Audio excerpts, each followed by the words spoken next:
ఈయన అన్నం కోసం అక్కడి వరకు నింపేవాళ్ళ ఎందుకు? అదే అంటానమ్మా, అందరూ వస్తారు, దానికోసం ఒక సిస్టమ్ ఉంది. ఆ సిస్టమ్ కూడా 4 ఉండాలి సార్. కారణం కాదు కదా, కారణం కాదు కదా. కాదమ్మా, నేను అంటుంది ఆకలి అన్నప్పుడు వాళ్ళ పిల్లలకి అన్నం పెట్టాలి టైం. వీళ్ళు మన పిల్లలు, మన సొంత పిల్లలు, మన కడుపున పెట్టిన పిల్లలు, వాళ్ళని ఎలా ట్రీట్ చేస్తాం నేను అలాగే ట్రీట్ చేయాలి. మీరు మా దృష్టికి తీసుకొస్తే మేము బాధపడతాం కదా, ఏదో చేస్తాం కదా. మరి ఎందుకు మీరు మీ తప్పు మీకు ఉంటుంది. మేము ఎప్పుడైతే మిమ్మల్ని ఇది చేస్తూ సస్పెండ్ చేసామని ఇంకోటి మాట్లాడలేము కదా.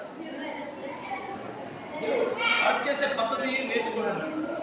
మిమ్మల్ని ఎక్కడైతే నోట్లు పోసేమని చెప్పట్లేదు కదండి. ఆరోగ్యం గురించి ఎందుకు చెప్తున్నాం?